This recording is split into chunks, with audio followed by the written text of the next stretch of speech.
دا مشهور قاری دی قاری عبدالباسط صاحب تیر شوی د مړ دی تاسو سره په کیسټو کې د تلاوت بای ما دو ځای د تلاوت ډېرې اورېدلې بالذات یو د لاغلی د سنهری مسجد ته پیښور کې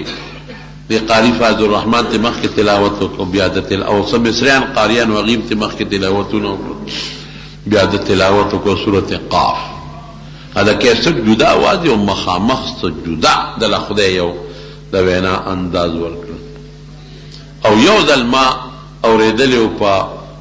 اسلامیک یونیورسيټي کې دا فیصل مسجد کې دا حسن قرات مقابله و هغه کې د تلاوت کړ نور قاریانو د مصر پاکستان د افغانستان د ډیرو ملکونو قاریان راغلي هر یو قاری لګ لګ تلاوت وکړ د لاهور یو قاری هغه ډیر ناشنا تلاوت وکړ ډیر سپیشل مزیدار خپل आवाज اخره کې وی قاری عبدالباسط به اوس تلاوت وکړي یا صاحب چې هغه تلاوت د کوم کنه چې ما په جون کې دومره خشته आवाज د چانه دی اورېدلې نو دا قاری عبدالباسط وی د مصر بادشاہ جمال ناصر د روس بادشاہ د مصر په دوره راغلی دا روس د بادشاہ نوم خروشچیف و چې په دوره باندې راغی مونږ عمرالو د معززین د خار خلق راغواړي ډوړی کې خو دی شو وی د جمال ناصر د روس د بادشاہ ته وی خروشچیف ته چې صاحب یو کلام د تورو هغه وی وره مونږ وی دا بادشاہ یو بل ته موسیقي او دا ورین وی ما ته جمال ناصر اشاره وکړه چې عبدالباسط د قرآن شریف تلاوت شروع کړ وی ما د تلاوت په انداز په اراده نوم تلی ما وی چې خدای دا خو نور کله خو چې د تلاوت کوم خو مسلمانانو ته تلاوت کوم دا خو روسیان دي خو نه خدای مني نه رسول مني او نه قرآن مني دي د څنګه تلاوت وکم وی خیر هغه ما ته چې تلاوت شروع کړ بس وی ځان می تیار کړ د قرآن شریف تلاوت می شروع کړ وی ډېر خوان دی راک او لکه سوچ اوس کومه چې عبدالباسط نور کله ستا قرآن تا خلق ناستی چې دا قرآن هم نه قرآن خدای مانی نن هغه خلق ورته ناست چې قرآن خو څه خدای نه مانی وی داسې خوند دی راکه په دومره جوش می تلاوت وکړ جلا را آواز می بند شو چې آواز می بند شو سر می پورته کړ مسلمانان خو سکه چې د روس بادشاہ او داغه سره چې څومره وزیران او وفدو ټول سترګو نه اوښ کې بیګو جاري بیا جمال ناصر ته خروشچیف مخ راوالو چې دا دې راته څه شی وورو زه خو په ټوله دنیا ګرځېدلم هر کلام مې د موسیقۍ سره اورېدلی ترنم مې اورېدلی دی دومره مؤثر کلام ما چېته نه دی اورېدلی دی خو زما په دې زړه کې کرښې پیدا کړی وی دا زما د الله کلام دی کنه د خدای خبرې دی نبی کریم صلی الله علیه وسلم له د نجران وفد راغی عیسایان حضور پاک وته د قرآن شریف تلاوت شروع زه کله ویم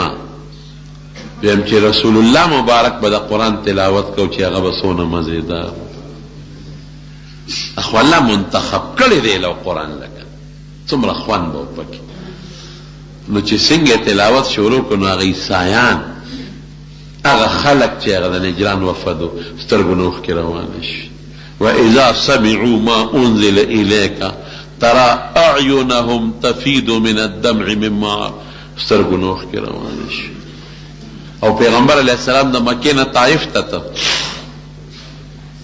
چې په لاره دی یو ځای کې سهار وختي ته د مانځه وخت پرې راغی نو صحابو ته د جمع منځ کو د سهار نو تلاوت د قرآن شریف یې پکې وکړو نو د عراق کې یو علاقه د نصیبین د هغې پیریان ګرځېدل پیریانو یو بل سره میټینګ وکړو پیریان به مخکې اسمان ته ختل په دې وریځو کې به ناستو بره به ختل نو چې هلته به فرشتو کومې خبرې کولې چې فلان کې الله به خبر کړل که نه چې فلان کې به مري، دا چل بکیږي، دا چل بکیږي. نو دې پیریانو به هغه خبرې راغلا کړې. نو د دې پیریانو چې کم عاملانو کاهنان بو جادوګرو هغې ته به هغه خبرې رسول. هغې به خلکو ته وي دا به کېږي، دا به کېږي، خلکو به وي هغه کار به خامخا کېده. چې خدای پاک قرآن شریف نازل کړ نو صاحب چې پیریان به بره تلل نو بره شغلې به پرې راتلې، نشو خطې. چې بره به تلل نو شغلې به پرې راتلې. پیریان راغون چې میټینګ یې وکړو چې دا څه مسله ده. اوسه پورې خو به بره مونږ اسمان ته ختېدو، وریځو کې به ناستو، اوس چې لږ بره خیجو نو شغلې راځي. څه چل پیښ دی.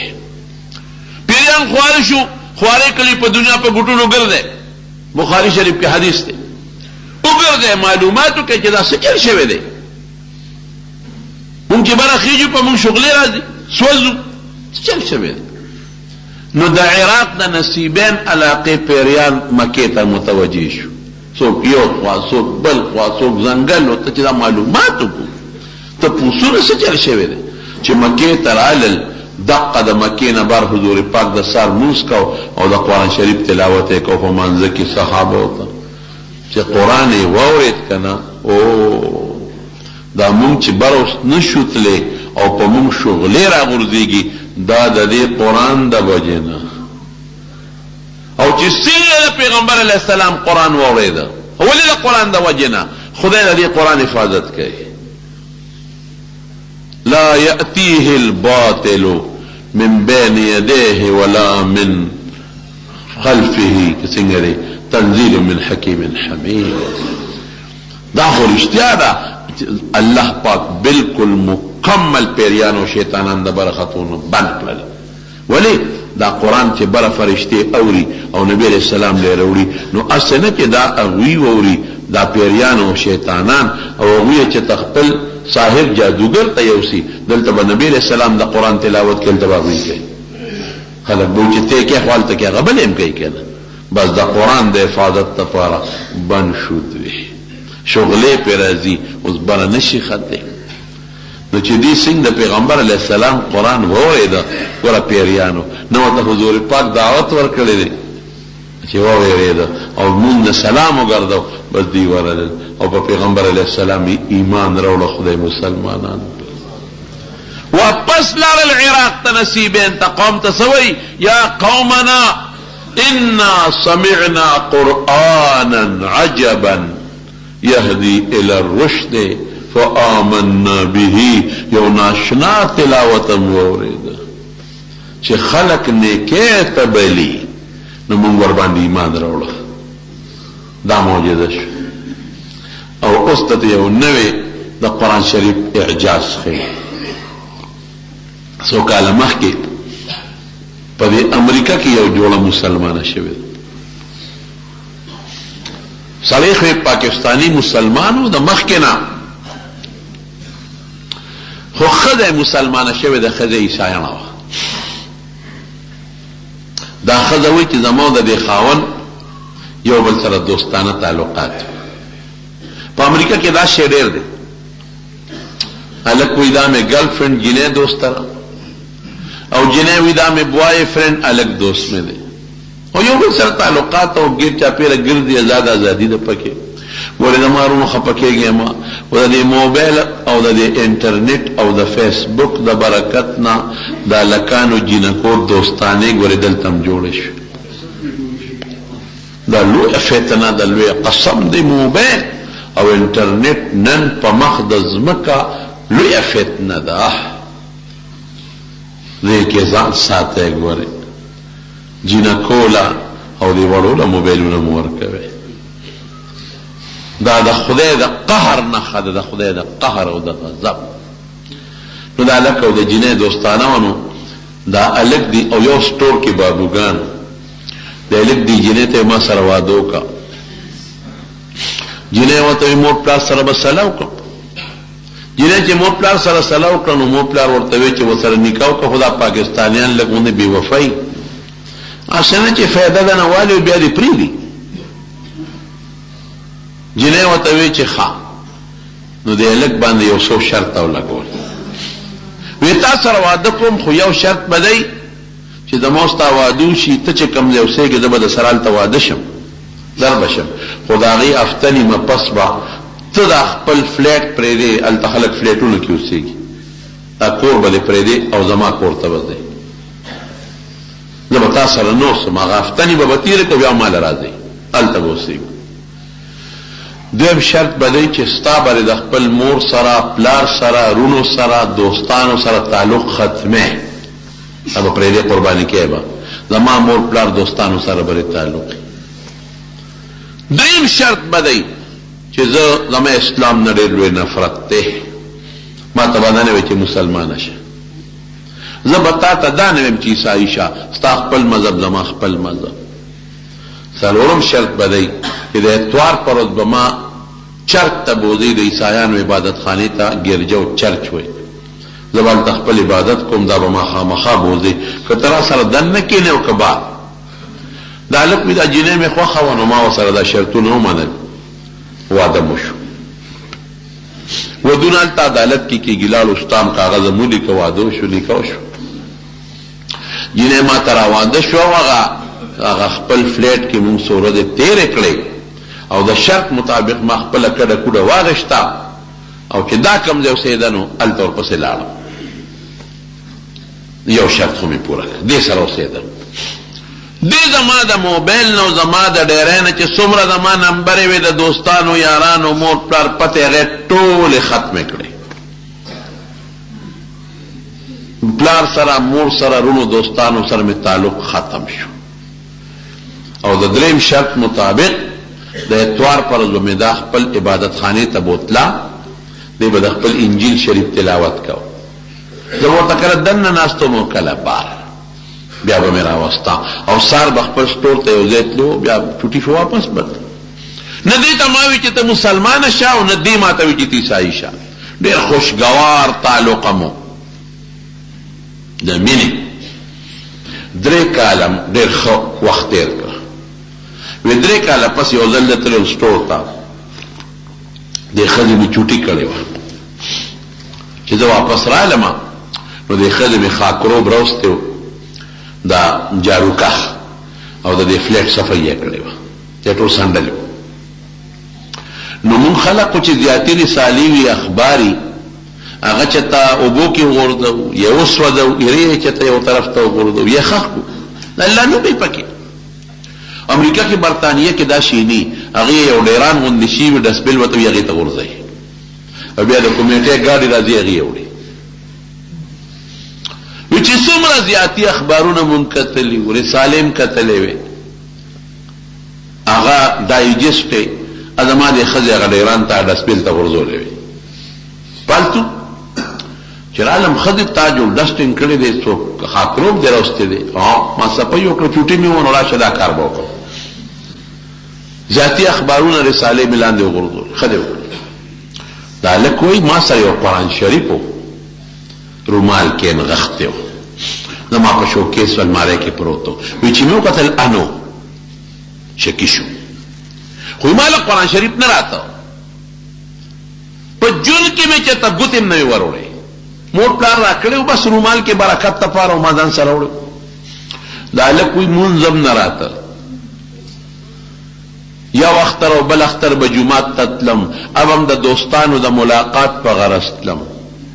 چې دوستان را جمع کېږي د اختر جومات ته نو هلته خو جوماتونه لرې دي ملاقات به وشي مونځ نه راته خو چې خلک به سیند ښکته پورته کېدل هغه چل به مې کو وایي په جون کې مې چېرته روژه هم نه ونیولې شرابونه به مې څکل او بدعملۍ به مې کولې یاره وایي په سوچه طریقه کلمه هم نه راتله هسې په نوم مسلمانو یعنی چې د قرآن شریف ته مې وکړه ځای ته مې وکړه د قرآن شریف نو ښځې ته مې ویل ښځې دلته رومال کې یو شی تړلی و انشته ویو تا 3 کاله کې هغې له ګوتې یو نړی نو ما وی دا به فالتو وي نو ضرورت په دې ورته نی نو چې فالتو څیزونه مې ښکته هغه ډسبل ډیران ته غورځول امیم پکې غورځولی دي وی که دا مې وردېړه مې ورټک نارې کړی مسلمان چې صرف په نوم مسلمان وي که نه دله به د الله په نوم د رسول په نوم او د قرآن په نوم د جماعت په نوم په بې عزتۍ بدله غصه خامخا راځي. او کله د زړه کې د خدای رسول کتاب قرآن د بې عزتۍ متعلق څه کش کړه په مرانه له دا به مسلمان دی. چې دا مې اورېدل دغه مې یو ټک نارې کړې، خفه شو. خدای زما د الله عظیم قرآن د دې 14 چت نه ډېر ته شغال شو. دا سو شو را منډه مې کړې په کولو را کوزېدم هغه 14 چت نه چې رالم هغه ډېران مې لټاو. دا ښه وه چې د کمیټۍ ګاډۍ نو راغلې، د هغې د پاسه نورو خلکو م ګندونه غورځولي. میانس کې هغه قرآن شریف راووته، راوچت مې که خاورې دوړې مې ته وڅنډلې او داسې بې اختیاره مې دې سینې پورې ونیوه. په چغو چغو په جړا شو چې د قرآن د مظلومیت ته مې وکتل چې دې سره څونه ظلم شو. او دا سوچ کوم چې دا خو زما د الله کتاب دی. هغه 14 چت نه راخطا شو، دا به الله څونه نن خپوي. دا سو شو بس بے اختیاره چغې وام جاړم. او قرآن کله سینې پورې جوختو، کله کوچونډو لوړم، کله تندي لوړم او ډېره مې وجړل. او لکه سوچونه کوم چې دا سو شوې خدای دا قرآن مې راواغېسته او مې څنډه بره راوختم. وی چې راوختم دې ښځې را منډه کړې، ما ته را تر غاړه وتله او ما ته دا ښځه وایي چې د خدای لپاره ما معاف کا. او دا زما نه زیاته جاړي، زم چغې وام جاړم دا هم جاړي. او چغې وایي بایګار د خدای په نوم ما معاف کا. ما ستا مقدس کتاب ډېران ته غورځولی دی، ما ډېر لوی ظلم کړی دی، ما زیاتې کړی دی، ما معاف کا. وی زه ورته یم چې ښځې غلطي ستا نه ده زما ده. که دې 3 کاله کې ما دې له اسم ګوتې وړې وې تا به نه وې غورځولې. که ما ته دا رومال څنډلې وې تا به بیا ګوتې نه وې وړلې. که ما ښکل کړې وې تا چېرته غورځاو، خو 3 کاله کې دې ته ما په نظر نه دي کتلې، نو تا پې د فالتو شي ګمان وکړو دې غورځو. نو غلطي زما ده ستا نه ده. وی ښځه ما ته وایي چې نه غلطي زما ده، پکار دا و چې تا نه مې تپوس کړی وی چې دا وغورځوم که نه، ضرورت شته که نشته. ویم زما غلطي او دا وایي زما غلطي. وی دا ښځه جاړي. وی ما ته وایي چې ښه دا خبرې پرېږده خو مهرباني وکړه ما خپل عالم لبوزه سکالر ورته هغې وایي ما مسلمانه که. ته مسلمانېږي یا ښځه ته سیک مسلمانېږي. وی په لاره ته نورې قصې کوم خو مهرباني وکړه ما مسلمانه که مړه نه شم. هله شابه څومره زر چې کېدی شي ما بوزه که مړه نه شم. ما مسلمانه که ما د الله د دې کتاب ډېره بېعزتي کړې ده. زړه مې غواړي چې دا والم دې سینې پورې ونیسم او ډېر وجاړم او دا ښکل کړم. د دې کتاب نه معافي غواړم. خو زه غیر مسلم یم، ما ته پته ده دې له ګوتې وړل ما له ښه نه دي. ما زر مسلمانه که چې دې کتاب نه معافي غواړم، دا دې سینې پورې جوخ کړم. دا هم جاړې او زه هم جاړم. ګاډی مې سټارټ کړو، روان شو جومات ته چې اوس راورسو. ښځې په دې خو مې پوه کړه چې صحیح مسلمانېږي. څه چلو شو؟ وی ما ته را ښځه وایي چې سړیا د خپل زړه کې انقلاب اینما د زړه دنیا زما بدله. هغه ښځه نه یم چې مخکې وما تا ته چې ما ووایي چې ما ښکته وغورځو تا منډې کړې، نو ما په دا کړکۍ کې درته کتل. ما وی چې د خاوند څه قیمتي شی مې جوړ غورځولی دی، نیم خبر چې دا کتاب دی قرآن دی. نو چې تا دا کتاب را واغېسته او راوچت دی که د دې نه یو غونډس کې رڼا راوچته شوه. رڼا ما لیده بره راتله او چې بره راوخته نو په دې کړکۍ کې را دننه شوه. نو چې را ننوته نو زما په دې سینه کې دننه ننوته. با زما دړه دنیا بدله شو. زما زړه دا وایي چې دا د مسلمانانو رښتونی کتاب او د الله رښتونی قرآن. زړه مې وایي چې په دې اوس ایمان راوړه مسلمانه چې دا قبول کا دې نه معافي وکړه.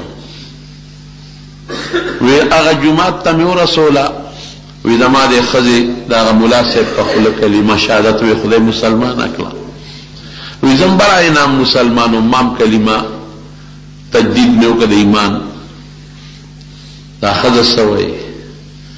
دی ورته آل ول وی ټوله دنیا وی په ټوله دنیا کې واحد زاغه ښځه یم چې نه ما ته چا د اسلام دعوت را کړی دی نه مې د قرآن ټرانسلیشن ترجمه کتلې ده نه مې اسلامي لیټریچر کتلې دی ټوله دنیا کې واحد زاغه ښځه یم چې ما ته الله صرف د قرآن شریف په کتو ایمان را نصیب کړی هغې نه پس په امریکا کې قرآن یاد کا حافظه شوه او په امریکا کې علم وکړه عالمه شوه او خاوند دی وایي چې ما له کلمه نه راتله ما هم شروع کړه خاوند دی نن حافظ دی او عالم دی سکالر او دا ښځه وایي وی زما او د خاوند د برکت نه موږ ځان له خپل اسلامیک سنټر جوړ کړ دارالعلوم په امریکا کې زما او د خاوند د برکت نه الله پاک په زرګونو کافران مسلمانان کړ قرآن بولیا ترنن پور اللہ وی قل ان اجتمعت الانس والجن على ان يأتوا بمثل هذا القرآن لا يأتون بمثله ولو كان بعضهم لبعض ظهيرا کټول دنیا یو ځای شي د قرآن مثل نشي جوړول دا داسې معجزه ده فأتوا بعشر سور زي لس سورتونه جوړ کې لسم جوړ نکړي شو اخره کې وتسوي وان كنتم في ريب مما نزلنا على عبدنا فأتوا بسورة من مثله وادعوا شهداءكم من دون الله ان كنتم صادقين زید یو رکوټي صورت برابر جوړ کې تندنه پورې چا جوړ نکړي شو ولې معجزه ده د معجزې مثل څوک نشي برابرول قرآن کې چې د پخوانو قومونو کوم واقعات دي رستنی کم حالات دي د دنیا نظام د آخرت د جنت د دوزخ ذکر احکامات انفرادی اجتماعی میراث جون تجارت بیع شراء سنگ بکے خد سر بچو سر بجون سنگ تیرے مز عبادات عقیدہ اخلاق ڈک کتاب نمرازین کتاب من لخدیرہ کلے لیکن حضور پاک سوئی اللہ وچے کم انسان قرآن پریخو او دا قرآن نے لیوے پا بل کتاب تکیو لگولا دا گمراہ دے دا قرآن بے دا قیامت پر دا مرد نیسی او دا خدای دربار تا بے رکھا گئی ممنون قرآن پریخے اب کہی گئے ما اگا خبر بکوم چی ما بلی دی او ما تا پتای نن من دوب سمر توجہ چی اخبار لورکو دونم قرآن لورکوڑی دا سمر توجہ چی من ڈائجسٹ لورکو دونم قرآن لورکوڑی دا بچو تا چی من دا سکول او دا کالج کتابون لسونا توجہ پیدا کو شاو بچے اللہ شاو ٹیوشن ولا نیسو شاو داز دکا رشتیا وائے بچی باندیم دا قرآن دا پردون محنت کرے دے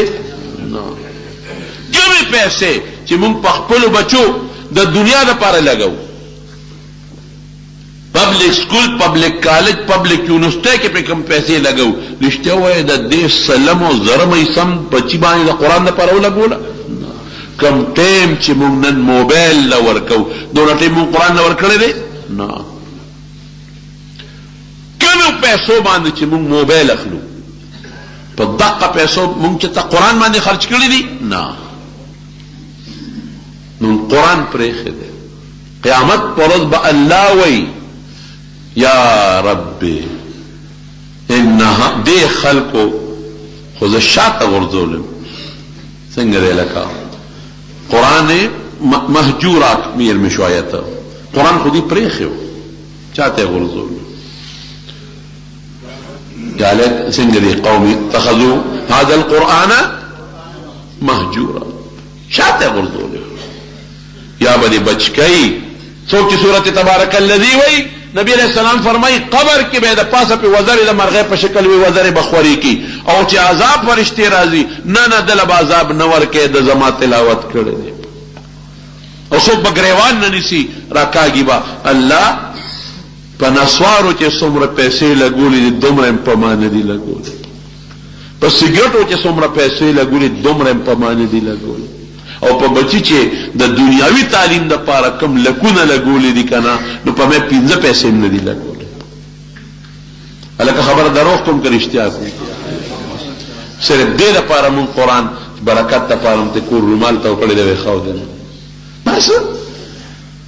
دا جواز د دنیا ژوند دی دا په بچو چې مونږ پیسې لګو دې لپاره چې دنیا ژوند زمان ښه شي او زما د بچیم ښه شي نو آخرت نه ملي د دنیا څونه ژوند دی 10 کاله او 20 کاله او 30 کاله او 50 ختم آخرت سره بس کې هغه نه ختمېدو والا جو زما قسم په خدای نبی علیہ السلام فرمایو قرآن کې ذکر دی دا خلک وو یا الله دنیا ته واپس ولېږه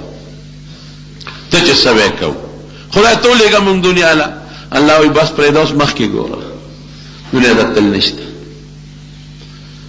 لږ مهرباني وکړه بچیم ځان سره جمعات ته راولې په خپل امراشه او د قرآن تلاوت شروع کړه کوم طرف ته خلک لاړل تلاوتونه پاتې دي نشته ټول موبایل دی موبایل دی موبایل اخبار دی او رساله ده او سار وخت خپل کاروبار دی او منډه ده او ماسخوتن را پیدا کېدل دي څه کوم طرف ته سوچ دی د خدای حق منې که نه منې د بچي حق منې د دنیا حق منې دنیا نه خدای نه منې کوي سکول کالج نه یونیورسټۍ نه خدای نه منې کوي خو څه ناسه خو د بورې زوی وي څه خو بویه قرآن خو وایه که قرآن ته توجه نشته ودونو کې زمون ګناهونه په خادو کې ټنګ ټکور په ودونو کې زمون د خدای خپه کو په مړو کې خدای خپه کو د دنیا په جون کې مون خدای خپه کو د خدای قرآن ته توجه نشته تلاوت نشته نه په خپل نه په بچو زنانو په خوا په کورونو کې کو سروي سره موبایل په دوه لاسونو نیولې ټکا ټکا تا ته څه پته لګي ګیمونه کوي ته خبرې بشیر جانا د یو ګناه نه خلاصې د سترګو د ګناه نه خلاصې وروړې تا ته پته نشته چې خلک په موبایل څه ګوري دی وی ګیمونه پې کوي گیم خو ډېر معمولی شی دی نور گیمونه دي ته نه خبره گیرونه بدلای گیمونه نه گیرونه بدلای خلک یې غرق او تباہ کړل ما وی که د حضور پاک مبارک زمانه کې وی نو فیصله وکړې و چې دا بند یعنی دونه خو به ویلو چې یا الله زما امت د موبایل د فتنې نه وساتي دا سکت کسه کوي مهرباني وکړئ قرآن تلاوت شروع کړئ نن نه پس دا ماله خو چې جمعې مانځله راځئ ما سره ممینه ده ما په خبره لږ عمل کوئ ښه سار ماښام تلاوت کوئ لږ کوئ خو خامخا کوئ او بچي نیسئ هله بچې شاباس نیمه سپاره تلاوت وکړه په زوره کېنوه هله بچې یو سپاره تلاوت وکړه لوڼو ته مو وایه لږ تلاوت وکړه او چې چاله په نازله نه ورځي سورې اخلاص ته ځي که نه درځي دا وایه که حضرت موسی علیہ السلام لم خدای معجزه ورکړي او پیغمبر علیہ السلام لم حضور پاک فرمایي کم پیغمبر له چې خدای څونه ډېرې معجزې ورکړي امت به ډېرې او کم پیغمبر له چې خدای څونه غټه معجزه ورکړي نو امت به غټي ډېر بی کم پیغمبر له چې خدای داسې معجزه ورکړي چې هغه همیشئ امت به همیشئ وی مالا چې خدای کومه معجزه را کړې ده د قرآن شریف په شکل کې دا ډېر هم ده مسائل پکې ډېر دي احکامات پکې ډېر دي مقاصد یې ډېر دي امت به هم ډېر انشاءالله او دا معجزه غټه ده امت به هم غټي او دا معجزه تر قیامته پورې جاری ده ختمېدو والا نه ده نو امت به هم تر قیامته پورې موجودي الحمدلله موسی علیہ السلام له خدای ډېرې معجزې ورکړې د هر پیغمبر معجزه ګورې د کمال ده ځکه دا د خدای له طرف نه یو طاقتي پیغمبر سره کله چې فرعون له راغی او فرعون له دعوت ورکړه چې ته په ما ایمان راوړه موسی علیہ السلام ته خدای ویل لاړ چې اذهب الى فرعون انه طغى لاړ شو فرعون له دعوت ورکړه سرکشه چې دا سرکشي پرېږده ولی سرکشه دی ځکه زما په مقابله کې ځان ودرولی دی چې زه خدای یم او انا ربکم الاعلی رکوټ خدای یم نه غټ خدای یم دونه سر اوچت کړی دی نو لاړ شه دعوت ورکړه نو موسی علیه السلام ورته وی الله هغې ته به څه کوم یو خو د هغې په ما یو بدل پورې دی یو سړي ته مې عقل خو سوک مې ورکړه مړ شوی دی بل زما جبه انخلي صفا خبرې نشم کولی نو مال یو ملګری م راکړه. او دریمه خبره دا ده چې زه به هغوی ته یم د پیغمبر یم زما خبره به هغوی څنګه مني یو دلیل م راله راکړه. رب العالمین ورته درې واړه خبرې برابر کړې. وی زه ته داسې دلیل به درکړم چې فرعون به ستا مخکې ټرته م نشي کولی. او د مرګلتیا دپاره ستا رور هارون هغه له ما پیغمبري ورکړه. ابه د ملګري مدد به د سره کوي. او دلیل به دې دی چې وی دا کونټی دې په ځمکه وغورځوه. نو چې کونټی په ځمکه وغورځوله د هغې نه یو اجدها خامار جوړ شو. موسی علیه السلام ته ویرید وروسته شو وی لا تخف مه یریږه روانه ده کونټی چې ګوتې یوړې واپس ته کونټی جوړه شوه. او وی دا لاس ته دې ګریوان کې ومنډه چې لاس یې ګریوان کې ومنډه او راویې ویسته نو رڼه یې کوله شغلې یې کولې من غیر سوء آیة اخرى. داسې نه چې برګې مرض پې لګېدلې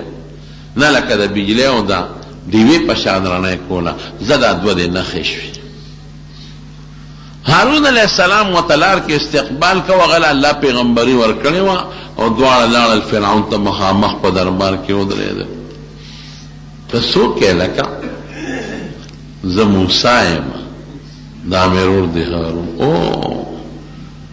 ته موسی او څه له راغلې تا باندې خو زمونږ بدل پورې دی ته خو زمونږ مطلوب یې دپسې ګرځو زمونږ سړی دی وجلی دی. هغه ورته خبرې پرېږده زه د الله رسول یم تا له راغلی ما او ته الله ذات ومنه ایمان پرې راوړه. فرعون ته دا خبره کو زه خدایم ته ما ته دا خبرې کې رب خو زیمه تا سره د پیغمبرۍ څه نښه ده. خولې نه ټکي ووته. حضرت موسی علیه السلام فورا ورته امسا وغورځول. چې امسا وغورځولی و اجدها خامار ته جوړ شو. بس خولې وازه کړه. چې وازه کړه په فرعون روب پرېوت او روان شو فرعون پسې. وی شی قابو کا شی قابو کا.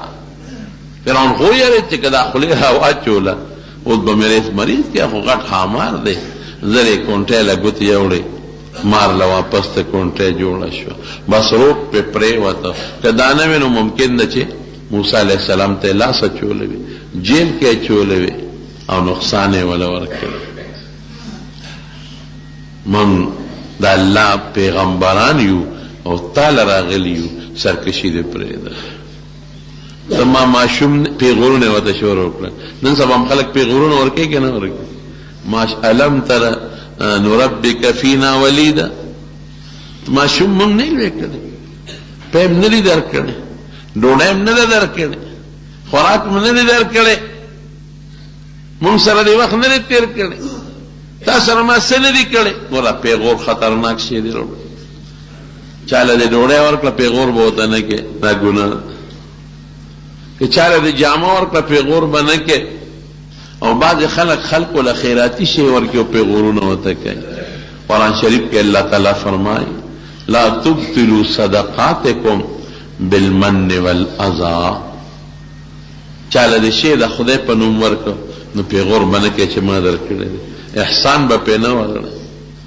په ژبه به ورته نه وی چې دا ما تعالی هغه وخت شی درکړه مړه نمک مرداره دا به نه وی. که دا شی د خدای دپاره ورکړي نو په ده ولې احسان خیږي خدای به اجر درکړي. احسانونه ولې خیږي نو هغه هم په احسانونه ورخیجول. خو ګوتې خو یې نه شي وروړی. که ګوتې وروړم خو هغه سره خو کونټۍ ده او کونټۍ خو مصیبت دی. غټه امسا ده او غټ مار ته جوړېږي او چې لاس یې ترخ کې ومنډوي هغې نه ناشنا رڼاګانې ختې نو هغه پې پټک الزام ولګو وی ته جادوګر یې دا ستا جادو دی. وی نه دا زما معجزه ده. وی نه جادو دی. وی زه داسې کوم زه خپل جادوګر راغواړم تا سره مقابله وکړي. ډېره ښه ده راغواړه. فرعون وی جادوګر راغواړم. مصر پخوا د جادو ډک ښار و او ډېر زیات جادوګر به پکې و. جادوګرو چې کوم مشرانو هغه یې راوغوښتل. وی داسې یو سړی دی او هغه د کونټۍ نه مار جوړی تاسو کولی شئ هغې ویل بلکل مونږ کونټی غوسه کوي چې د پړي نه هم جوړولی شو را خوشحاله شو چې دا هم جادوګر دوی هم کولی شي وی ښه راځئ ورځې مقرر کړه د اختر په ورځ خلک د خپلو کارونو نوزګار او میلې ته راشي یوم الزینه نو هغه جادوګرو مشرانو ورته وایي چې صاحب که مونږ وګټله نو مونږ له څه انعام هم شته او که نشته بلکل انعامونه به هم در کوم پیسې به هم در کوم او تاسو به من المقربین تاسو نه به ما ته ډېر نږدې به د شورا او د اسمبلې ممبران به دنوالم وزیران به دنوالم ورځ مقرر شو جادوګر راله دنیا تماشې لره ورسېده د حضرت موسی علیه السلام سره صرف خپل ورور د حضرت هارون علیه السلام دو په دو فرعون دی او وزیران دی نن به د موسی د جادو پته لګي دی مونږ په جادو یاری او دی مونږ په جادو د خپل وطن نه وباسي او وطن رانه قبضه کوي د سیاسي چال دی چې هغوی هغه خپل ماران کونټی راوړی وی او پړی راوړی او میدان کې وغورځول نو فاذا حبالهم وعصیهم یخیل الیه من سحرهم انها تسعى قرآن شریف کې الله فرمائی دا هغوی پړی رسې او دا هغوی کونټی دا هغوی نه ماران جوړ شو خدا ته په حقیقت کې ماران نو جوړ نظربندي کړې وه خلکو ته داسې ښکارېدل چې دا ماران دې ړقېدل میدان کې څومره مارانو 1,80,000 1,80,000 ماران موسی علیہ السلام هم پریشانی په لغونده رااله چې خدای 1,80,000 دا خو د دنیا رسې او ماران دي او که د ما د کونټۍ نه جوړېږي دوی هم جوړ کړل دا به څه چل کېږي الله ورته وایي چې ونه یېرېږي ګورې انک انت الاعلی ګټه ستا ده وغورځوه دا کونټۍ دی حضرت موسی علیه السلام کونټۍ په ځمکه وغورځول چې ویې غورځوله یو غټه اجدها ته جوړه شوه داسې اجتهاد ته جوړه شوه چې هغې فورا فاذا هي تلقف ما یأفکون هغې چې کوم د دروغو قصې پسې شروع کړې وې هغه کونټۍ ټول الواق تیر کړل ټول یې وخوړل تلقفو داسې خوراک ته وایي چې بنده پې شخوند مونه وی لکه بعد شي کلکي نو چې سړی خولې ته وردن نه کي نو غاښونو باندې معده کوي په جبه کله یو غاښ ته وړی او کله بل ته نو چې ښه معده شي نو بیا په خوله وردن نه کي او بعضې نرم شي وي لکه الوا شوه یا فرني شوه یا جوس شو نو چې هغه خولې ته بنده وردن نه کي نو هغې باندې څوک شوندم نو یې نیغ په نیغه تېرېږي تلقفو دا معنا بې د شخون نه او د غاښونو د چوپلو نه نیغ په نیغه چې څومره مارانو الواقع تیر کړل او مار روان شو په فرعون پسې چې ورغی بس هغه منډه کړه خلکو هم غروال خدای پاکه دا څه مصیبت دی تر دې حده پورې چې بعضې علماو په تفسیرونو کې لیکلي دي چې فرعون نه پرتوګ هم پلید شو دستونه پې ولګېد تیزونو باران موسی علیہ السلام ته چغې کړې شي قابو کا په زرګونو خلک په هغه مجلس کې د یو بل د خطونه پرېوتل او مردار شو او جادوګر خو پیږي مولا په مولا پیږي چې دا مولا دی او که نه دی تاجر پیژني چې دا تاجر دی او که نه دی دا قانون دی ډاکټر پیژني ما له خو به یو سړی راشي او غاړې ته به یې هغه سټسکوپ اچولي او سپین کوټ په یې مچولي زه خو به وایم چې هلکه دا قابل ډاکټر دی خو چې بل ډاکټر راشي ورسره دوه خبرې وکړي نو پته ورته ولګي چې دا جعلي دی او که دا اصلي ډاکټر دی هر سړی په خپل فن پوهېږي. جادوګر په خپل فن پوهېدل چې دا د موسی علیه السلام دا قصه جادو نه دی، زمونږ دا خو جادو او جادوګر د بل جادو بندولی بشي، هغې څه چل ولو کې هغه جادو د سړي بند کړي، هغې هغه خپلې قصې نخرې وکړې، خو پوه شو جادوګر چې دا جادوګر نه دی، دا د خدای پیغمبر دی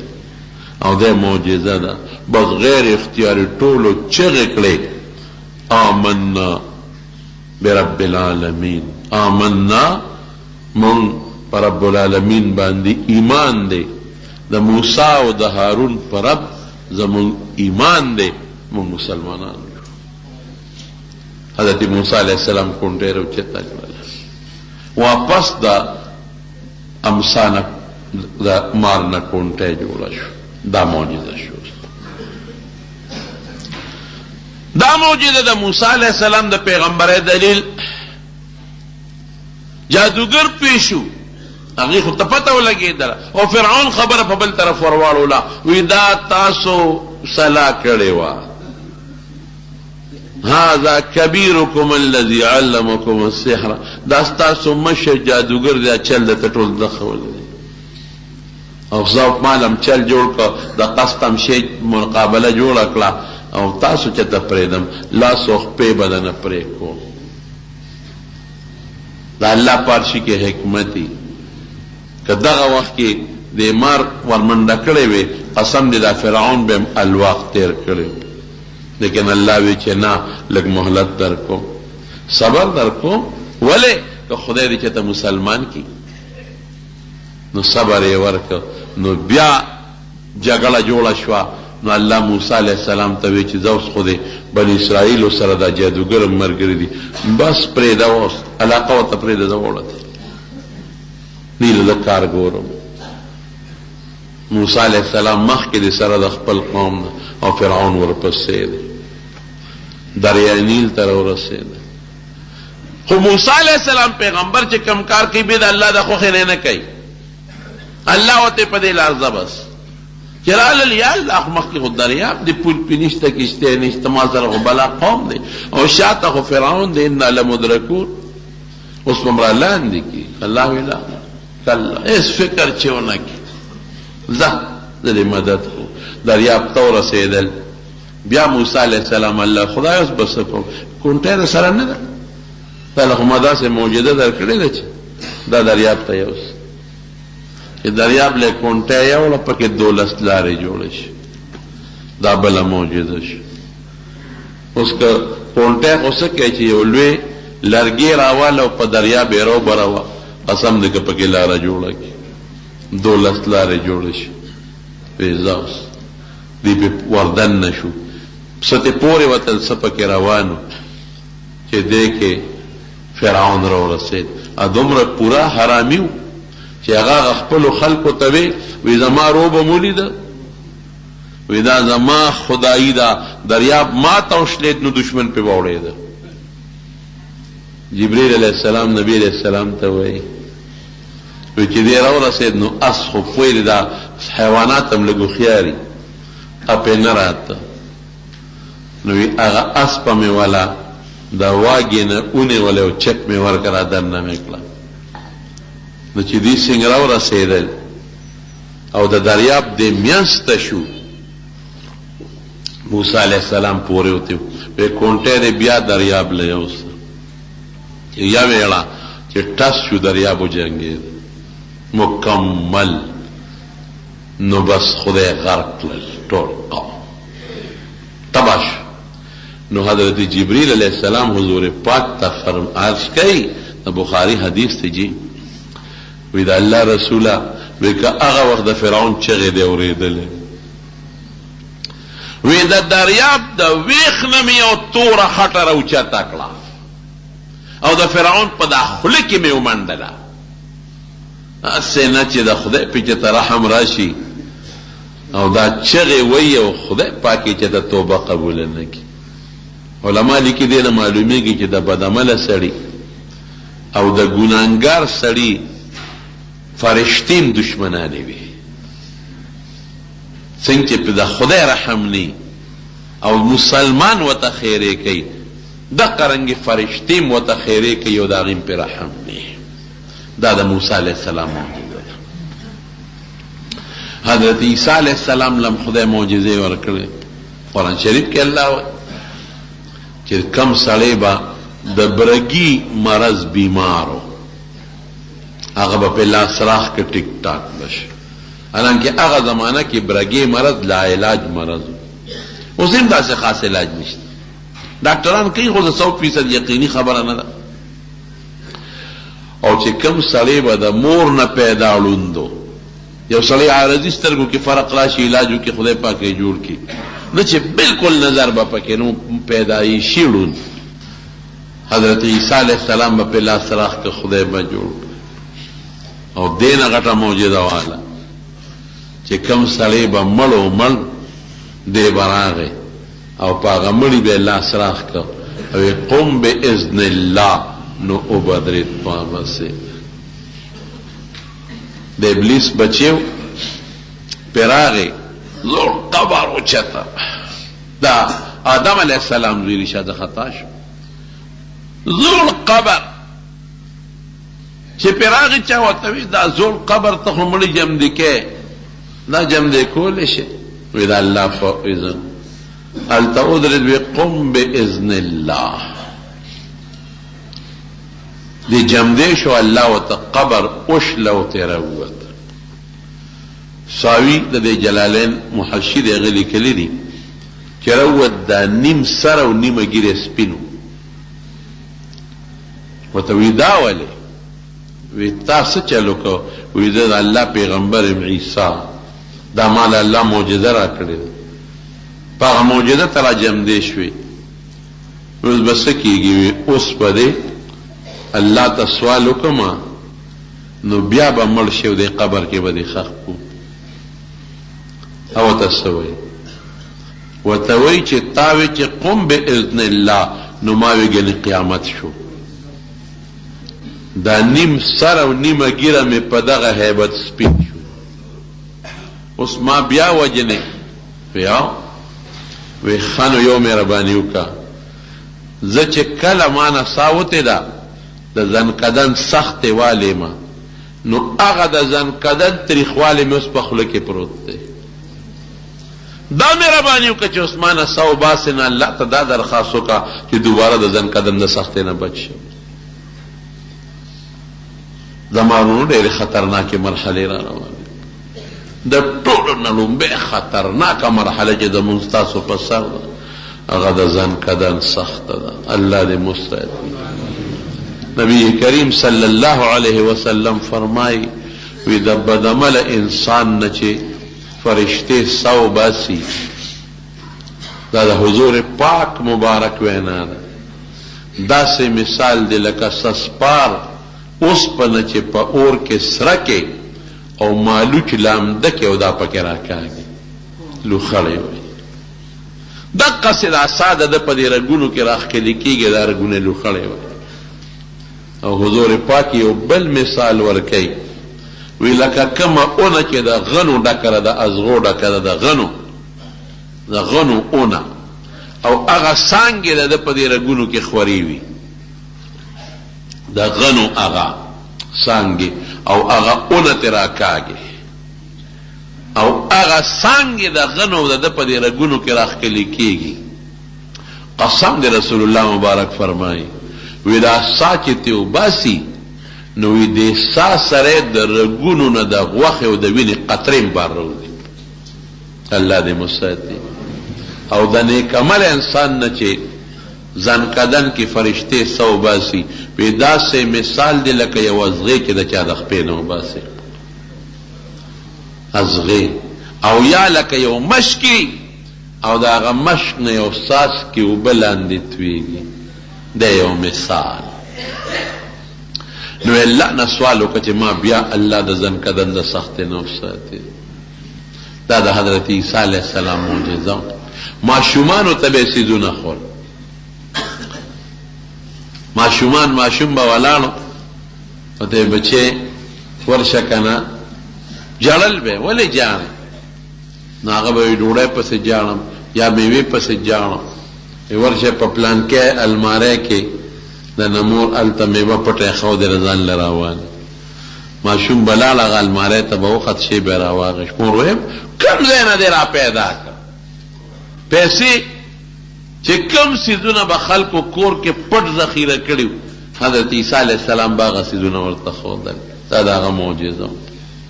زمانونو داسې زموږ د ښکلي پیغمبر محمد مصطفی صلی الله علیه وسلم هم ډېرې زیاتې معجزې په ټولو کې غټه او لویه معجزه دا قرآن شریف دی ولې اوس تاسو پې پوه یم ولې لویه معجزه ده قرآن شریف کې چې کوم علمونه دي دومره علمونه په یو کتاب کې نشته او قرآن شریف الله نازل کړي په کوم پیغمبر دی په نبی کریم صلی الله علیه وسلم لوی پیغمبر ته بل نشته او په کومه میاشت کې رمضان بهترینه میاشت ته بل نشته په کومه شپه کې چې لیلة القدر د برکت او د عظمت شپه ته بل نشته او چې په کوم کلي کې نازل دی مکه مکرمه د هغې نه قیمتي او بهترین کلی بل نشته قرآن شریف کی وہ سورت تے سورہ 3 والتین والزیتون وطور سینین وهذا البلد الامین نو علماء یو مانا خدا کئی مشہور مانا خدا دا چې اللہ وی زمان پہ انذر قسمی تین پا عربے کی انذر توئے او انذر پا میوو کے بہترین میوہ دا یو کتاب د حیات الحیوان هغه کې د حیوانات واقعات دي هغه د حیوانات مختلف قسمونه مختلف سیدونه لیکلي دي خو په بعضې ځایونو کې د دې میوو خاصیتونه هم ذکر کړي نو هغه لیکي وایي په میوو کې میوه انځر هغه میوه ده انځر په ټولو میوو کې انځر هغه میوه ده چې دا د انسان نه مخکې بل چا نه دی مسه کړی بل چا ته فایده نه ده اخیستې هغه وایي څنګه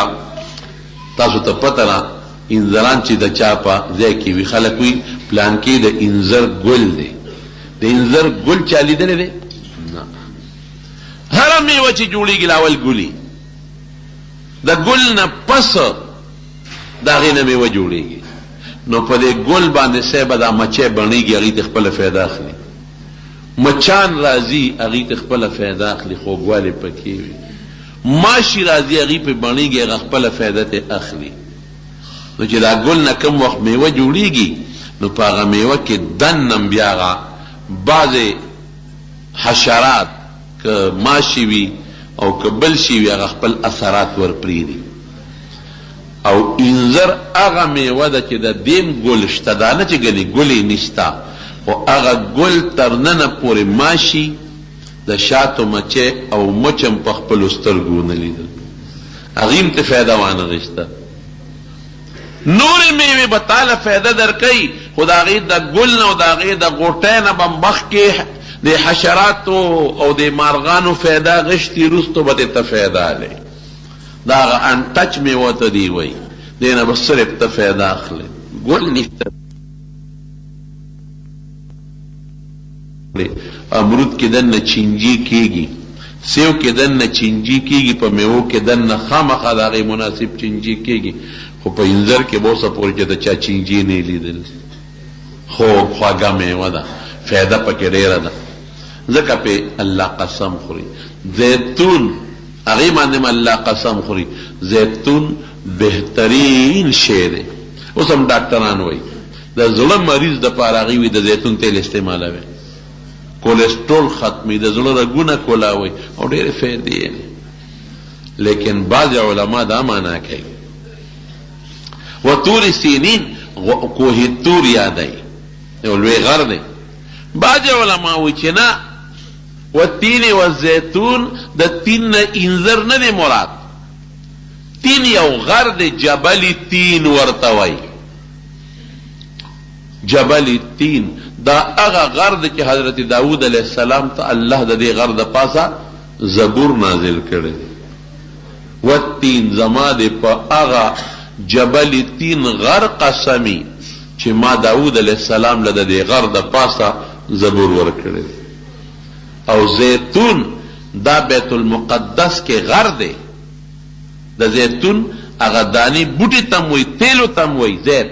لیکن دا غر د جبل زیتون وته وي په بیت المقدس کې معنی څه شو زما دې په هغه جبل زیتون قسمی چې کم جبل زیتون سره ما د پاسه ما عیسی علیه السلام ته انجیل ورکړی دی و تور سینین هغه کوه تور باندې زما قسمی چې په کم کوه تور کې ما حضرت موسی علیه السلام لا تورات ورکړی دی وهذا البلد الامین او په دغه خار د مکې مې د قسمی چې په کم خار کې ما حضور پاک لا قرآن ورکړی د تین صفت ونکا صرف و تین استعمال شو جبل تین د زیتون صفت ونکا جبل زیتون صرف زیتون ہوئے تور سینا صفت ونکا او دغه خار چې قرآن پہ نپک نازل دے اغی سر دا امین لفظ استعمال هذا البلد الامین اغا خار باندې میں دے قسمی کم خار کے میں حضور پاک لا قرآن ورکڑے دے امن والا خار حفاظت والا خار من دخله کانا آمنا اسو ورننا وطل دے محفوظ شو ستا وینا با پکی محفوظی ستا عزت با پکی محفوظی ستا مال با پکی محفوظی نبی علیہ السلام فرمائی چې کبل دې یو شی اومونته دا غي جدا طریقه ده او که په مکه کې یو شی اومونته ابا ګورې زر په خپل استعمال کې نه راولي لقطه چې وته وي دا غي جدا طریقه ده قسم دې قرآن غوندې عظیم کتاب خدای مونږ لرا کړی دی د نبی علیہ السلام عظیم معجزه ده چې لولې کنا یو وجیبه خوان دې پکې یو سړی یو کار کې ګناه کوي نو ته به څه وایې چې زم کوم څه جدا چې دا واده دی او دا دومره نخرې کې او دا جنجونه دی او فلان کې او ډینګرې او دا د شریعت خلاف نو دغه کې او پیغمبر هغه کې نه کې هم ګناه ده ولې کې د ګناه په مثال کې ګناه ورکې دا زموږ سوچ دی زمارونو موږ نه الله او رسول چې کوم غواړي موږ به هغه کوو موږ نه الله غواړي چې د حضور پاک تابعداري وکړو موږ نه رسول غواړي چې د ما تابعداري وکړه موږ نه به تپوس د دقه خبرې کېږي د قیامت پر ورځ ما نه به قبر کې د پوس د دقه خبرې کېږي چې تا پیغمبر په حیث د رسول او د استازي منلې دی که نه او ما هغه استازي منلې دی چې د هغه نه بهترین استازي بل نه دی راغلی او الله ستا قرآن او ستا دین او شریعت او ستا سنت یې مونږ ته ډېر په مینه او په محبت او په ډېر لوی کوشش را رسولی دي تا څه کړي دي نو که بیا د پیغمبر تابعداري کړي خو ټیک ده که دې نه کړې نو رسوا به ولاړې الله دې مو د رسوایۍ نه وساتي اوبه دې د هغه په طریقه څکلې دي د هغه په یو شی د هغه خیم ده نن یو شی یو د رسول الله مبارک عاجزي حضور پاک کې چې کومه تواضع وه او کومه عاجزي وه ادې کړې ده نه زما قسم په خدای یو جلک لته د پیغمبر مبارک خیم چې مجلس کې به ناستو په دایره کې نو دا کونډی مبارک کې به د نورو صحابو سره یو شانتې وي چته ځان له امتیازي پوزیشن نه دی جوړ کړی په مجلس کې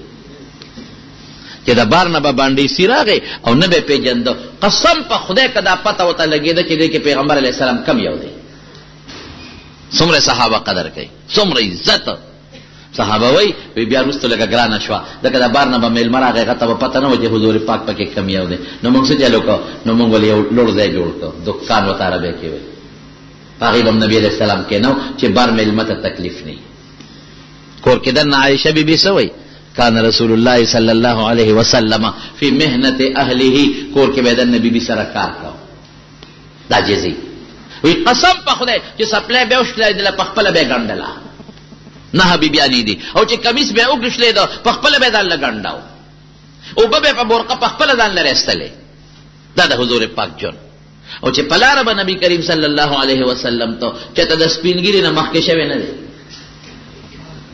چاته نه دی مخکې شوي د سپین ږیرې نه. او یو ځل ورته حضرت عمر فاروق رضی الله تعالی عنه وایي الله رسوله جامې خرڅېږي د جومات نه بار، یو سړی راغلی دی خرڅوي، یو جوړه درله نالو د جمعې مانځله به هم اچی، یو جوړه واله که نه، او چې میلمانه راځي هغې ته به هم اچی. الله اکبر. وایي دا خو د ریخمو جامه ده. انما یلبس هذا من لا خلاق له فی الاخرته. دا به هغه سړی اچي چې آخرت کې به د دې اغوستلو کې به څه نه ګوري. یعنی پکار دا و د پیغمبر خو یو امتیازي شان دی چې نورو خلکو له د ریخمو جوړه اخیستل ممنوع وي، هغه له جایز وي. بعضې خصوصیات یې شته نه، داسې نه.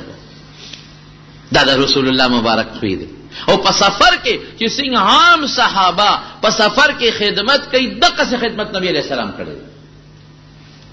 یو سفر کې صحابه کرامو تقسیم وکړه، خیمه به څوک خښ کړي، ادکه دا به خښ کړي، ساري به دوی سیراب کړي، ذبح به دوی کړي، ډوډۍ لپاره الاله به دوی کړي، او دا کارو کې دا به دو کړي. کارونه ټول تقسیم شو. نبی علیه السلام وفرمایل وی یو کار مو پرېښی دی به زه کوم. وی صاحب مونږ خو ټول تقسیم کړل، څه کار مو پرېښی دی؟ وی یو مو پرېښی دی. وی اډر کوه صاحب اکم کار دی چې هغه مونږ حواله کړو چاته؟ وی نه به زه کوم. خدای صحابه حیران شو چې دا څه کار مونږ پرېښی دی؟ وی تاسو چې دا غوښه پخوئ خشاک به څوک راوړي؟ اور به نه بله وی؟ وی دا به زه کوم. او الله رسوله په تا به خشاک راوړو؟ وی تاسو به یې نه راوړئ، زه به پخپله راوړم. قسم دې تبرګې واخېسته او ځنګل ته لاړو، په دقه مبارک او نیازبین حمله خشاک راوچت کړ، صحابو ته غورځول. دا کار وکړه نو ته به د پیغمبر عاشق یې. عاجزي په ځان کې پیدا کړه، د پیغمبر په نقش قدم روان شه. لکه حضرت عمر فاروق رضی الله تعالی عنه روان دی د مینا سره خوا کې یو غونډۍ ته، او غونډۍ ته چې څنګه ودرېد نو ځان له اواز ورکړه ودرېږه عمره. ودرېد، خلک ټول ورسره ودرېدل چې امیر المؤمنین څه کوي چې ودرېږي په دا دق میدان کې؟ دا څه کوي؟ امیر المؤمنین څه کوي چې ودرېږي؟ ټول خلک ودرېدل. حضرت عمر څه وایي؟ خلک ورته وایي صاحب څه ولې ودرېدې؟ وایي یو خبره مې یاده شوه، وی دا ځای او دلته به ما اوښان سروله. نن سبا څوک هغه دور ځان ته یادولی شي؟ که یو سړی په موټر کې ګرځي او ته ورته وایې چې وروره یاد دي یو وخت یاد دی چې هغه دا چل به دې کو؟ دا خو د پلار نیکه نه ما ته پاتې دی. بیا پې شرمېږي. عمر د دنیا د زرګونو خلکو مخکې څه وایي؟ او هغه عمر چې 50 اوس چې ستا 50 حکومتونه دي، دا هغه وخت د عمر د سلطنت لاندې و. د نیمې دنیا چې اوس څومره دنیا ده، د دې نیمې دنیا بادشاه و، د دې نیمې دنیا بادشاه و. او یو روب او یو دبدبه یې لرله،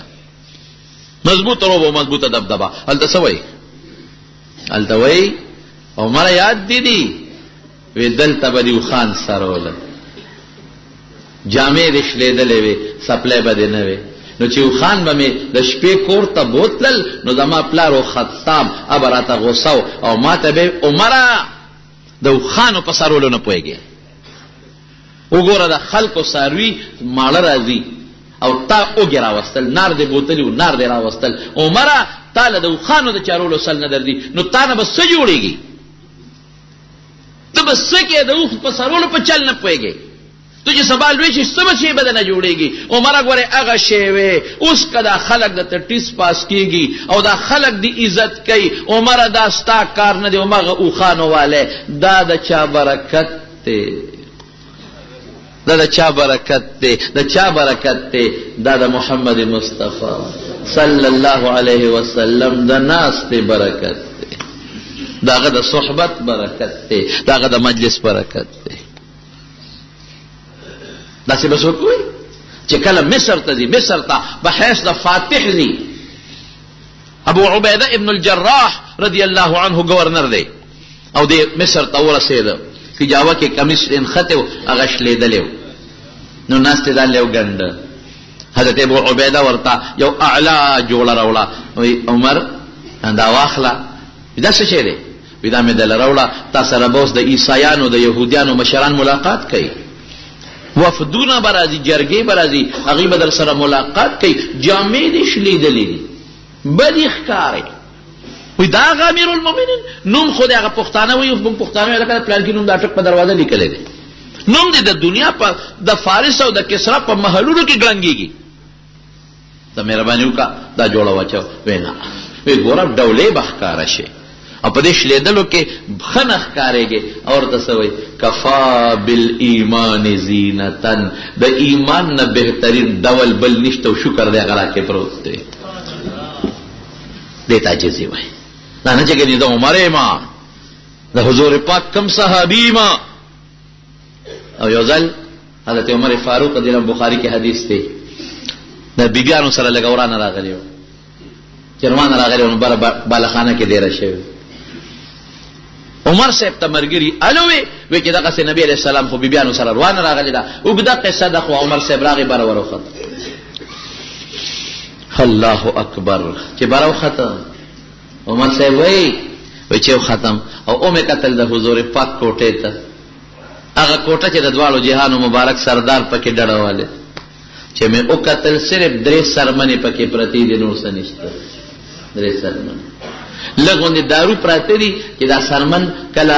د ساروینو باسي دغه دارو پې واچي نو هغه سرمن اوچي پراته دي. او د دواړو جهانو مبارک سردار په یو پوزکی باندې ملاسته او چې کم بالښت یې ډډوالی ده، کم بالښت هغه د ساروي د سرمنې بالښتو دننه پکې د کجورو پاڼې وې د مالوچو په ځای. رښتیا وایي چې د سرمنې بالښت او د مالوچو په ځای پکې د کجورو پاڼې ابه نرمي که کلک وایي څونه کلک هغې ته ډډوالی وه. او چې ما وکتل نو د حضور پاک په وجود هغې پوزکي پټې جوړې کړې وې په دې اولی کې او په دې ملا کې دغه کجورو پوزکي پټې جوړې کړې پټې. نو ما ورته څه وویل مې د الله رسول د خدای نه سوال وکړه فارس او رومیان خدای نه منې او خدای دنیا ورکړې ده. لږ سوال وکړه چې امت له خدای لږه مال ورکړي، امت له مال راشي نو ستاسو بستر او بالښت به هم ټیک شي. او چې دا مې ووی نو نبي علیه السلام نیغ کېناست یا ډډوالی ویا کېناسته او څه وایي افي شک انت یا ابن الخطاب،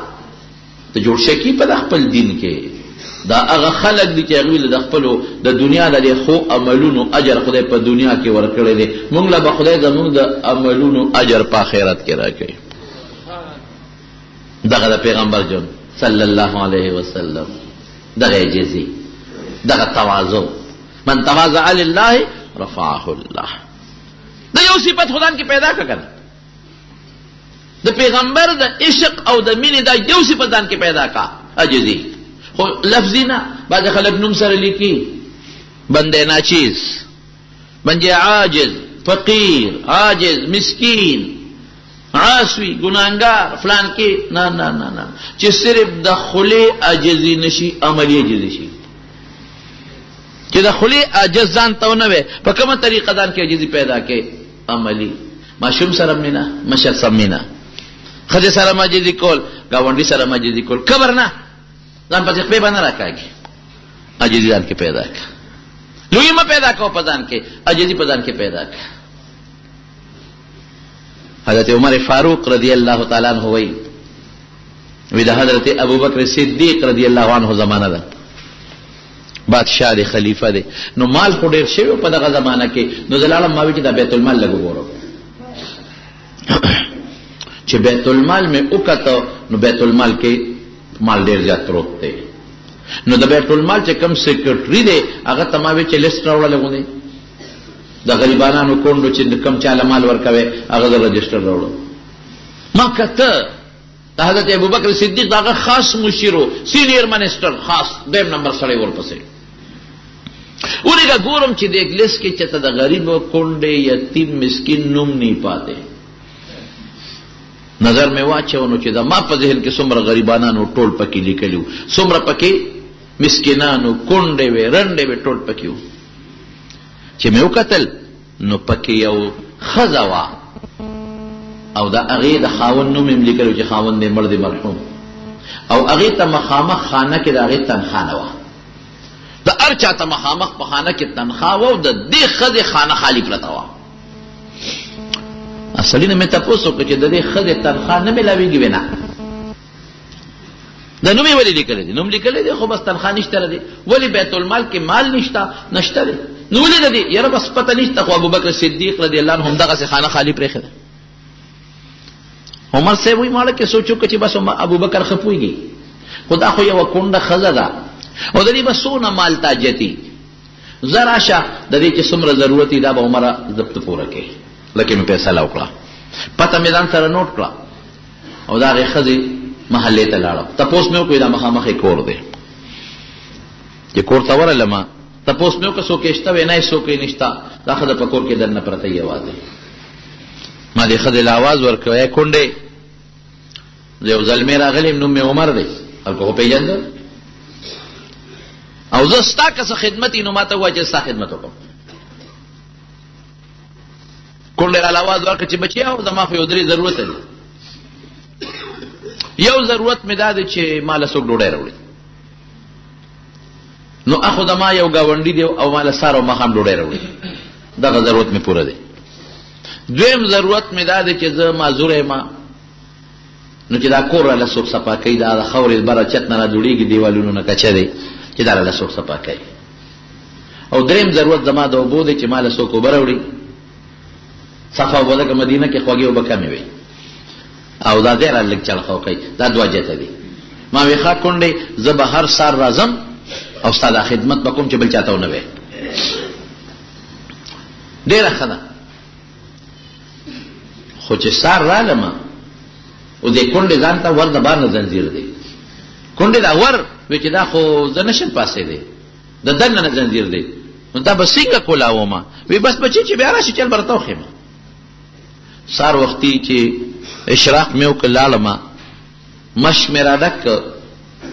کونډې له راورسېدم اواز مې ورکړ ای کونډې دا ور څنګه کولاوېږي چل راته وښایه اوبه مې مروړي دي او چې ستا دا خدمت وکړم دا دې دله جارو کړم. کونډې دننه آواز وکړي بچې ته لیټ رالی که نه ستا نه مخکې یو بل زلمی راغلی و هغه دا کار نن کړی دی اکه ته کې سبا راشي او واقعي زه لیټ شم. سبا چې مې سهار مونځ وکړ نو مې چې راشه د دې کونډې خدمت وکړم بیا ورلم دروازه مې وواله کونډې له مې آواز ورکړ کونډې بچې بیا لیټ شوې پرونی زلمی راغلی و ستا نه مخکې دا کار کړی دی. او بل ورځ مې بیا سوچ وکړ چې مانځله ځم دا کار به وکړم. مانځله چې راتلم مشک مې د اوبو ډک راوړ اواز مې ورکړ کونډې چلو ښایه چې ورسینګ کولاوېږي زه هغه پرونی کس راغلی یم چې خدمت ته وکړم ای بچې بیا لیټ شوې که نه هغه پرونی بل ورځنی زلمی راغلی و دا کار یې ستا نه مخکې کړی دی. بل ورځ د شپې رالم تهجد مې وکړل وختي رالم چې رالم بیا مې اواز ورکړ کونډې ما ته ور سینګ کولاوېږي چلو ښایه چې دا خدمت وکړم ای بچې بیا لیټ شوې که نه هغه کس تا نه مخکې دا خدمت کړی. بس ما وی کونډې خدمت خو کیږي پته ولګېده هر څوک د خدای نیک بنده دی کوي خو دا د شپې راځي او دا ډېر نیک ځکه معلومیږي چې د دریا نه ځان ساتي په تندر یې وله بس خدمت هر څوک چې کوي د خو دا معلوموم چې دا سړی څوک دی دا په نیمه شپه کې چې راځي دا د کونډې دا کور جارو کوي او د اوبه څوک دی. نو بل ورالم په یو ګوټ کې پټ ودرېدم یو سړی راغی سړی په درب را روان دی مخې پټ کړی دی او په شا یې مشک راچولی دی. یو ځای له چې ورسېد هلته ودرېد سپلی وویستې ورو ورو لکه جومات کې چې سړی دی هلته لاړ هلته بیا سپلی واچولی په درب روان شو. چې د کونډې دروازې له ورسېد سلام یې واچو په کونډه او لاس یې د بار نه ورښکته که هغه وړې دروازې وې ځان دې دروازه کوله وکړه او کور ته ورننوت. چې ورننوته هغه زڼو منګو کې چې کومې اوبه پرتې وې هغه یې راواغېستې او چلقاو یې وکړه او منګي وله ښه مزېدار ډک کړل صفا یخې کړل او باقي اوبه چلقاو کړې او جارو یې راواغېسته او د کونډې دا کور یې داسې را صفا کا خاورې ترې راوویستې چې پوره شیشه یې کوله جامې هر څه د اوبو د خاورې ځان لولړل او بیا داسې لوښي کې لکه تاټکې شو مثلا هغې کې خاورې الي او با ډیران غورځوي الي او په ډیران غورځوي کور یې ورته ښه شیشه صفا کړو بیا ورته منګې ډکې کړې چلقاو یې ورته وکړو لوښي وله صفا کړل کونډې له او جامې ټولې د خاورو خټو ځان له لیت پیت کړې او هلکه دا هر څوک چې دی خو ډېر نیک سړی دی هر څوک چې دی خدا د خدای ډېر نیک بنده دی دومره په دې شپه کې د دې کونډې خدمت او داسې خدمت چې سړی د خپلې ښځې او د خپلو بچو هم نشي کولی د خپلې مور هم نشي کولی او دا جامع په خورو او په خټو کې ولړل دا څوک دی زه ولاړې مې چې ودرېږه مال اخواله ورسېږي تیاره ده نو زه به د مټ حدیث معلومات وکړم سړی چې را روان شو یو ځای کې بیا سپلی ویستی رو راته بیا سپلی واچول چې مال راغې ما پې ورمنډه کړې سړی مې کلک راونیوه ګورم چې څوک دی چې سړی مې کلک راونیوه او د مخ نه مې وله څادر لر کړ سړی څوک و الله اکبر د رسول الله مبارک خلیفہ حضرت ابوبکر صدیق رضی الله تعالی کلک مې ونیوه ها ابوبکر دا څه کې د دې کونډې دا خانه دې ځکه خالي پرېښې ده چې دا خدمت دې په ستا په دماغ شتی دی د نیمه شپه کې ته کې اوهو ابوبکر دا څه کې ما تا ډر وکړه چې دا زه وکړم زوی ته دې ووایه زما زوی ته ووایه غلام ته ووایه ویندې ته ووایه د دنیا خلک دې بل چا ته ووایه چې دا خدمت هغه کوي دا مونږ بل چا باندې وکړه په خپله مه کوه حضرت ابوبکر صدیق څه وایي عمره په ژړا شو وی جړل عمره واقعي دا خدمت خو براله دلته تو کې زوی به مې وکړي ستا زوی غلام نوکر به وکړي خو عمره په قبر کې او د قیامت پر ورځ براله بیا هلته کار څوک کوي دا صحابه دی جشن نو منو کړی د پیغمبر په پیدایش دوی چراغان نو کړی دوی د عیسایانو رسمونه نو کړی دوی رسمي مظاهرې نه وې کړی دا رسمي مظاهرې دا د پیغمبر سنت ځان کې جمع کړي عاجزي د کونډې خدمت د یتیم خدمت د مسکین خدمت مسلمان سره د ورولۍ اظهار مسلمان ته د مسلمان په نظر قتل مسلمان ته د دشمن په نظر نه قتل دا د پیغمبر طریقه او دا د خپل کړي و کمیشن چې د دواړو جهانو مبارک سردار دنیا ته راوړی دی پکار دی چې موږ هغه میشن مخ پړوان دي کسله چې خدای رسول الله مبارک دنیا ته را لېږلی دی چې موږ هغه کار وکړو زموږ دین او شریعت د رسمي مظاهرو د رسمي جلوسونو او د نقشو قایل نه دی د عمل قایل دی دا خو د عیسایانو کرسمس دی لس ورځې جشنونه کوه بیا خیر و خلاص نمونځ ته او نه روژه شته اسم نشته او په هغې کې ګناهونه کول تاسو لاړ شئ پنجاب ته او سند ته چې پته راته ولګي هلکانو جنکې ګډ ګډې قوالی شریف قوالی نعت شریف ووایه قوالی شریف څه کوي د ډول او د سورناخو د ماتولو دپاره پیغمبر راغلی دنیا ته نبی کریم صلی الله علیه وسلم یو صحابي په دې مقرر کو وی لاړ شو پلان کیږي چې یو سړی ډول سورنا غږی ام برابر کو د لوخي مردمات کا چې د کم سیز د ماتوالي د پاره د دواړو جهانو سردار راغلی دی حضرت عبدالله ابن عمر وی پلار روانو نو یو ځای کې د ډول باجې د سورنا आवाजو نو غوږ کې ګوتې منډلې چې سمن دلار نو بیا د غوږ نه ګوتې وستلې نو بیا आवाज راته نو بیا پکې ګوتې منډلې چې سمن دلار نو بیا आवाज راته نو بیا پکې ګوتې منډلې نو چې سمن دلار نو ګوتې وستلې نو بیا आवाज نه راته نو مرګ دا ولې وی قسم په خدای کمه حضور پاک دغه څه نه ویلې دا کار به مانه وکړي دغه یو ځای کې د ډول سورنا आवाजو وکه ګوتې منډلې چې څه وخت کې لاړ نو چې ګوتې وستې بیا आवाज راته بیا ومنډلې چې سمند لاړ نو بیا आवाज راته بیا وستلې بیا ومنډلې چې سمند لاړ आवाज نه راته نو بیا ګوتې وستې نو چې حضور پاک د کم سید نه نفرت کې نو تداغه بهترین صفت نعت څه شی د عبادت نعت پیژنې نعت څه ته ویل کېږي د پیغمبر صفت د حضور پاک صفت که په نظر کې کې که په نثر کې کې د عبادت ته تو چې نعت جوړی د عبادت جوړی څوک چې نعت وایي د عبادت وایي خلقو ته هلکه د پیغمبر صفت بیانول عبادت دی که نه دی وایه نعت څه شی شو عبادت نو عبادت سره دوکړی څه شی شوی عبادت سره مونځ سړی کوي دوکړی ورته وه عبادت سره دوکړی باجیا ستار بنګي رباب الک جنکې ګډ لاسونه پړکول او هلکان جنکې ګډ تاوېدل او هغې د نوم قوالی شریفه ډمه شریفه اجلاس شریف خدای ته وګوره جمعات شریف وایا بیت الله شریف وایا خانقاه شریف وایا عالم شریف وایا نیک سړی ته شریف وایا پیر دې نیک سړی دې صالح دې هغه ته شریف وایا نو قوالی شریف الکان جنکه یو شان وتل غړي عقل پاتل پکار عقل ولکم فی رسول الله اسوه حسنه رسول الله مبارک الله لقد کان لکم فی رسول الله اسوه حسنه رسول الله مبارک سره پر نمونه بس لمن کان یرجو الله خص خدای منی داغه د ملاقات امید لري، اخرت مني، د اخرت د تلو امید لري، او د الله ذکر وای چې د ډیر زیاتو کم. نو پیغمبر نقشه کې ځان راوله دا ټول جون دې په ذکر کې تیریږي. تپوس به عمل کېږي، دین د عمل عمل وکړو، عقیده به د رسول الله مبارک د عقیده په شان وکړو، عمل به د عقیده عمل په شان وکړو، شکل به د عقیده په شان جوړو، گفتار به هغه څه جوړو د رسول الله مبارک په شان هغه څه به جوړو. او کنه زموږ حضرت شیخ شهید مولانا سنجان صاحب رحمت الله علیه فرمایل وی مدینه منوره کې یو سړی را سره کېناستو، وی دا هغه وختو چې ما علم حاصل و، نم پښتون زم پښتون، وی ما نه تاسو کوم چې څه کې مې چې دلته کې دین علم حاصل و، وی ما ته وای چې خلق سپومې ته وختل او تا غزړو پسې نخته، وی ما ته چې کاکاجي سپومې مې تا ته پرې خېدا الته تخېجا هغه د خپل پیغمبر او د خپل خدای غزاله یادو، مونږ په دې فخر کوو الحمدلله.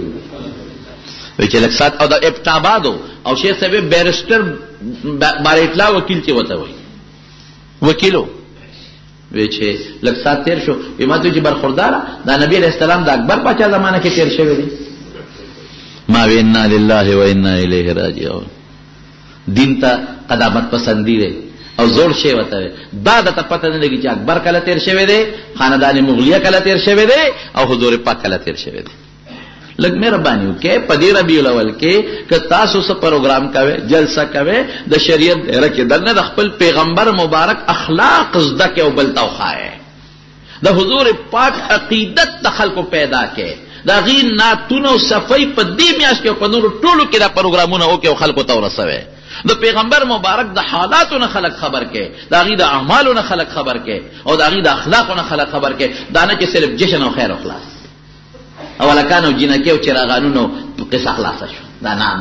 دا د کریسمس او د نور خلکو د انګریزانو تشبیه ده، دا د هندوانو کار دی، دا د مسلمان رسم نه دی. مسلمان به مینا ساتي، خو هغه مینا چې هغه د قالب کې دن او بار یو شان راشي.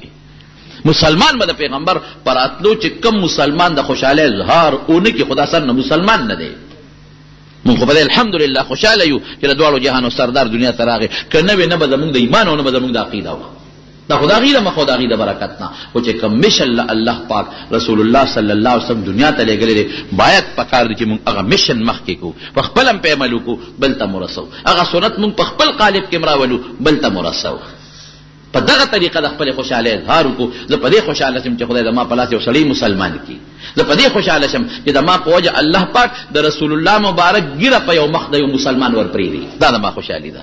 زه په دې خوشاله ګم چې زما بیان وکم او زما په بیان باندې یو سړی د پیغمبر مبارک لباس واچي، زه په دې خوشاله ګم، دا زما اختر دی، دا زما خوشالي ده چې د پیغمبر مبارک کم د مانځه طریقه دا هغه یو مسلمان توخه مو په هغه طریقه مونږ کی. زما دا خوشالي وختر دی چې د پیغمبر مبارک اخلاق خلکو توخه مغه اخلاق خلق پیدا کی، او تعالی دا غټ اختر دی. او هو نن مې د حضور پاک په شان منځو کو، مانن شکل د رسول الله مبارک په شان جوړ کو، نقشه مې د حضور پاک په شان جوړ کړلا، جامه مې د حضور پاک په شان جوړ کړلا، او کردار او گفتار اغي دروغ نه دوکې نه ځان ساته، مام دروغ دوکې نه ځانو ساته، هغه سه مې جوړ کو. دا د رسول الله مبارک خوشالي ده. او خیراتو کا هر وخت کې کاوه، او رسول الله مبارک ته ثواب رساوه، صدقه کوا. دغه څه د پیغمبر مبارک د سیرت او د غوی د پیدایش او د غوی د اخلاق او پروګرامونه جوړوا، خدا نه چې صرف نقشه عملی رسمي مظاهره نه عمل. الله دې موږ له توفیق راکړي. دعا وکړئ خدای پاک دې زموږ حشر نشر د نبی کریم صلی الله علیه وسلم سره نصیب کړي. الله دې هغې په سنتو زموږ عمل نصیب کړي، د هغې طریقې دې الله موږ ته وښودلې کړي، په هغې دې موږ له خدای پاک عمل راکړي. او الله موږ د قیامت پر د دواړو جهانو د مبارک سردار جنډې لاندې ودرولې کړي، او د هغې د مبارک لاس د حوض کوثر وبم نصیب کړي. بل جناب دا خبرم ذهن کې واچوي، درود شریف لږ ډېر وایه ښه. الله دې موږ له درود شریف او د ذکر او اذکار توفیق راکړي. الله چې څوک بیماران دي ته ول شفا ورکړي. الله که څوک په کورونو کې او په هسپتالونو کې بیماران دي الله ټول له شفا ورکړي. خدای که څوک قرضداران دي قرضونه اخلاص کړي. الله زموږ د حلال او فراخ روزي نصیب کړي. الله د فتنو او د زمانه د حوادثو نه پامن کې وساتي. الله په دې وطن هم د رحمت باران وکړي. الله شام کې او په یمن کې او په مختلفو ملکونو کې مسلمانانو وینې تویږي، بالخصوص په برما کې او په شام کې هغه ظلمونه نن مسلمان سره شروع دي، هغه ظلمونه چې دا غي مثال څوک نشي قائمول. ماشومان بچي د خپل مور د سینې نه راکاږي او سر ته پرې کوي، ماشوم بچي راخلي او ټوکلي ټوکلي اکلل، او خزو نرو سره هغه ظلمونه شروع دي چې زما په خیال چې تاتاریانو به په خپل دور کې دومره ظلم نه کړي.